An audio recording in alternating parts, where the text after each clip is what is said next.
دوستو اللہ تعالیٰ نے اس دنیا میں کروڑہا قسم کے جاندار پیدا فرمائے ہیں۔ ان میں سے ہر جاندار کی خلقت میں کوئی نہ کوئی حکمت پوشیدہ ہے۔ ہر جانور کی کوئی نہ کوئی خاصیت ہے جو فائدہ یا نقصان پہنچاتی ہے۔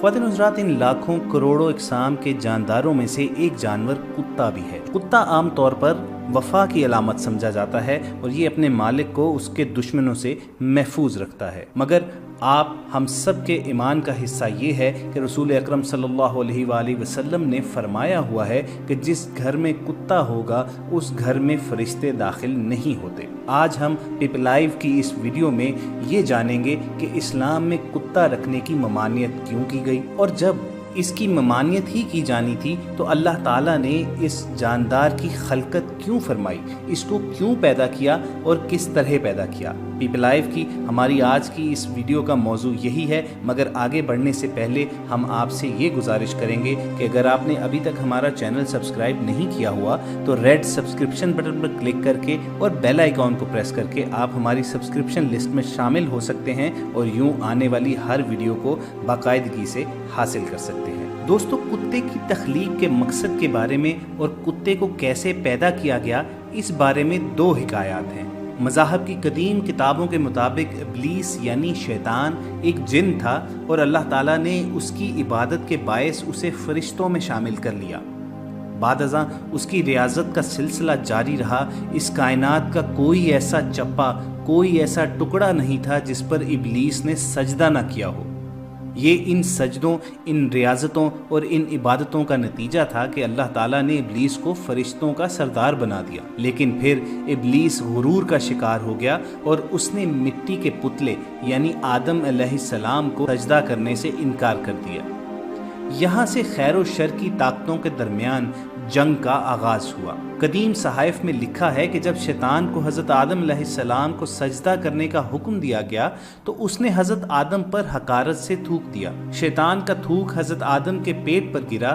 بعد ازاں اللہ تعالیٰ نے جب حضرت جبرائیل کو تھوک والی مٹی نکالنے کا حکم دیا تو حضرت جبرائیل نے یہ مٹی نکالی۔ حضرت آدم کے پیٹ پر ایک چھوٹا سا سوراخ بن گیا۔ یہ سوراخ ناف کی شکل میں آج بھی ہمارے پیٹ پر موجود ہے۔ اللہ تعالیٰ نے ناف کی مٹی سے بعد ازاں کتا بنایا۔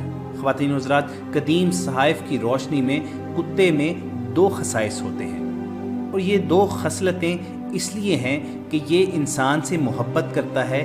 کیونکہ یہ انسان کی مٹی سے بنا تھا اور یہ انسان پر بھونکتا ہے۔ اس کی وجہ قدیم صحائف میں یہ درج کی جاتی ہے کیونکہ یہ اس میں شیطان کا تھوک شامل ہے۔ آپ کو یہ جان کر حیرت ہوگی کہ کتا دنیا کی واحد مخلوق ہے جو شیطان کو بھی دیکھ سکتی ہے۔ شاید یہی وجہ ہے کہ رات کے اندھیرے میں جب شیطان کے قافلے آسمانوں سے اترتے ہیں تو کتے اوپر دیکھ کر ایک خوفناک آواز نکالتے ہیں۔ کتے کی تخلیق کا سبب اور اس کی پیدائش کے عمل کے بارے میں دوسری روایت ہمیں نور المبین نامی کتاب میں ملتی ہے۔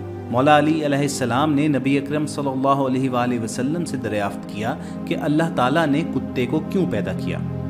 آپ نے فرمایا کہ اللہ نے اس کو ابلیس کی تھوک سے پیدا کیا۔ عرض کیا کہ وہ کیسے؟ آپ نے فرمایا جب اللہ نے حضرت آدم اور حضرت حوا علیہ السلام کو زمین پر اتارا تو یہ دونوں چڑیوں کے چوزوں کی مانند کانپ رہے تھے۔ اس وقت ابلیس زمین پر حضرت آدم علیہ السلام سے پہلے آ چکا تھا۔ جب اس نے انہیں دیکھا تو دوڑا اور زمین کے درندوں کے پاس پہنچا اور بولا کہ آسمان سے دو پرندے گرے ہیں، ان سے بڑا پرندہ شکار کبھی کسی نے نہیں دیکھا، چلو انہیں کھا لو۔ یہ سن کر درندے ابلیس کے ساتھ دوڑے۔ ابلیس ان کو راستے میں للکار رہا تھا اور چلا رہا تھا کہ اب تھوڑی دور کی مسافت ہے، اور جلدی جلدی بولنے سے اس کے منہ سے تھوک گر رہا تھا۔ تو اللہ نے اس تھوک سے نر اور مادہ کتے پیدا کر دیے۔ وہ دونوں حضرت آدم اور حضرت حوا علیہ السلام کے سامنے کھڑے ہو گئے اور ان دونوں نے ان درندوں کو ان کے قریب آنے نہیں دیا۔ اسی دن سے کتا جنگل کے درندوں کا دشمن اور درندے کتوں کے دشمن ہو گئے۔ غالباً کتے میں وفا کا عنصر اسی لیے شامل ہے کہ یہ روز ازل ہی سے انسان کی حفاظت کے لیے معمور کیا گیا ہے۔ مگر دوستو، یہاں سوال یہ اٹھتا ہے کہ جب اس میں یہ خاصیت پائی جاتی ہے تو اس کے باوجود کتے کو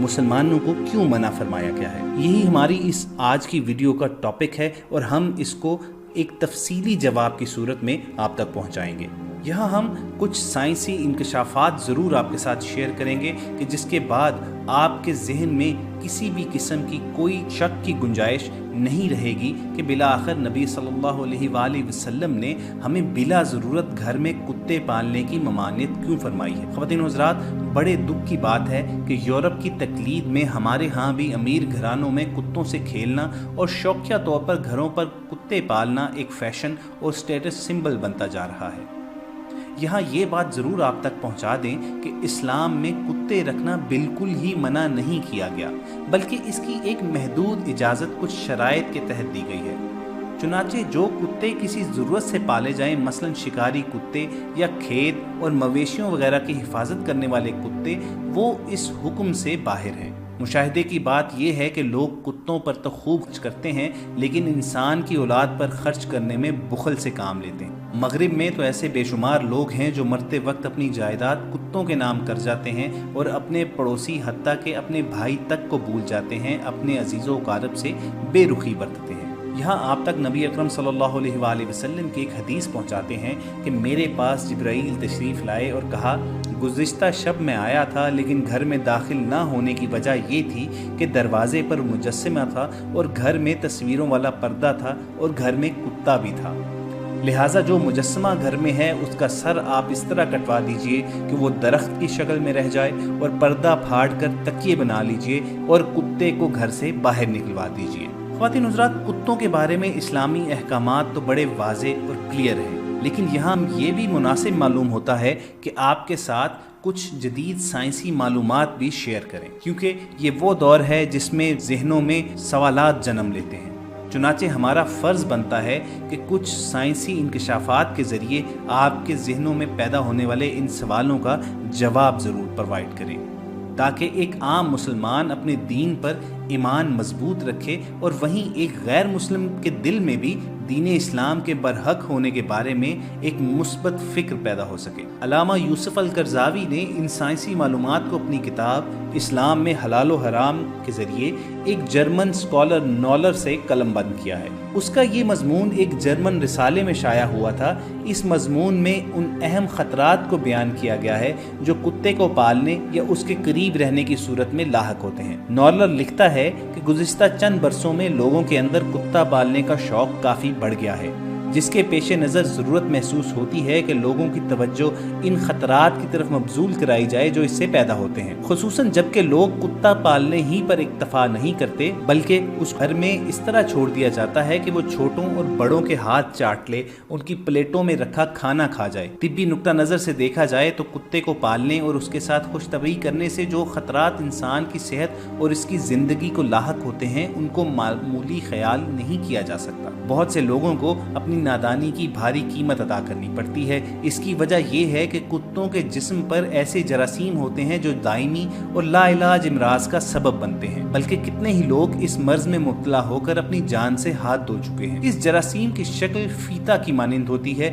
اور یہ انسان کے جسم پر پھنسی کی شکل میں ظاہر ہوتے ہیں۔ گو اس قسم کے جراثیم مویشیوں اور خاص طور سے سوروں کے جسم پر بھی پائے جاتے ہیں، لیکن نشو و نما کی پوری صلاحیت رکھنے والے جراثیم صرف کتوں پر ہوتے ہیں۔ یہی جراثیم گیدڑ اور بھیڑیے کے جسم پر بھی ہوتے ہیں۔ یہ جراثیم اتنے باریک ہوتے ہیں کہ دکھائی دینا بھی مشکل ہوتا ہے۔ یہ جرمن اسکالر نولر آگے لکھتا ہے کہ یہ جراثیم انسان کے جسم میں داخل ہوتے ہیں اور وہاں مختلف شکلوں میں ظاہر ہونا شروع ہو جاتے ہیں۔ یہ اکثر پھیپھڑے، عضلات، تلی، گردہ اور سر کے اندرونی حصے میں داخل ہوتے ہیں۔ ان کی شکل بہت کچھ بدل جاتی ہے، یہاں تک کہ خصوصی ماہرین کے لیے بھی ان کی شناخت مشکل ہو جاتی ہے۔ بہرحال اس سے جو زخم پیدا ہوتا ہے، خواہ وہ جسم کے کسی بھی حصے میں ہو، صحت کے لیے سخت مضر ہے۔ ان جراثیم کا علاج اب تک دریافت نہیں کیا جا سکا۔ جرمن ڈاکٹر نولر کا بیان یہ ہے کہ کتے کے جراثیم سے انسان پر جو زخم ابھر آتے ہیں ان کی تعداد 1% سے کسی طرح کم نہیں، اور بعض ممالک میں تو 12% تک اس میں مبتلا پائے جاتے ہیں۔ اس مرض کا مقابلہ کرنے کی بہترین صورت یہ ہے کہ ان جراثیموں کو کتوں تک ہی رہنے دیا جائے اور انہیں پھیلنے سے روکا جائے۔ اگر انسان اپنی صحت کو محفوظ اور اپنی زندگی کو باقی رکھنا چاہتا ہے تو اسے کتوں کے ساتھ خوش طبعی نہیں کرنا چاہیے، انہیں قریب آنے سے روکنا چاہیے، بچوں کو ان کے ساتھ گل مل جانے سے باز رکھنا چاہیے، کتوں کو ہاتھ چاٹنے کے لیے نہیں چھوڑ دینا چاہیے اور نہ ہی بچوں کو کھیل کود اور تفریح کے مقامات میں رہنے اور وہاں گندگی پھیلانے کا موقع دینا چاہیے۔ اسی طرح کتوں کے کھانے کے برتن بھی الگ ہونے چاہیے۔ انسان اپنی کھانے کے لیے جو پلیٹیں وغیرہ استعمال کرتا ہے ان کو کتوں کے آگے چاٹنے کے لیے نہیں ڈال دینا چاہیے۔ خواتین و حضرات، یہاں ہم رسول اکرم صلی اللہ علیہ وآلہ وسلم کا ایک اور فرمان آپ کے ساتھ شیئر کرتے ہیں۔ نبی صلی اللہ علیہ وآلہ وسلم نے فرمایا کہ جب کتا کسی کے برتن میں منہ ڈالے تو اسے چاہیے کہ برتن کو 7 مرتبہ دھوئے اور ان میں سے 1 مرتبہ مٹی لگا کر دھو لے۔ سامعین کرام، یہ جو معلومات آپ تک پہنچائی گئیں اور پھر ان کا موازنہ نبی مہربان آقا دو جہان صلی اللہ علیہ وآلہ وسلم کے ان فرمودات کے ساتھ کریں جن میں آپ صلی اللہ علیہ وآلہ وسلم نے گھر میں کتے پالنے سے منع فرمایا، یا پھر اگر کسی پلیٹ میں کسی برتن میں کتے کا منہ لگ جائے تو اس کو پاک کس طرح کرنا ہے، تو یہ غور کی بات ہے کہ کیا اس زمانے میں کوئی جدید لیبارٹری موجود تھی کہ جہاں سے حاصل ہونے والی معلومات کی بنا پر آپ صلی اللہ علیہ وآلہ وسلم نے صحابہ اکرام کو ان باتوں کی تلقین فرمائی؟ یقیناً ایسی بات نہیں تھی۔ تو پھر ان تمام نصیحتوں کا ماخذ کیا تھا؟ خواتین و حضرات، ہمارا ایمان ہے کہ وہ ماخذ رب ذوالجلال کی ذات بابرکت ہے۔ اس کا ثبوت قرآن مجید کی سورہ نجم کی اس آیات مبارکہ میں ملتا ہے کہ وہ اپنی خواہش نفس سے نہیں بولتا، یہ تو ایک وحی ہے جو اس کی طرف کی جاتی ہے۔ تو دوستو، ہم نے آج آپ سے یہ شیئر کیا کہ کتے کی خلقت کا سبب کیا تھا، کتے کو پیدا کس لیے کیا گیا اور کس طرح کیا گیا، اور پھر اتنی ساری خصوصیات ہونے کے باوجود اسلام میں کتا گھر میں رکھنے کی ممانعت کیوں فرمائی گئی۔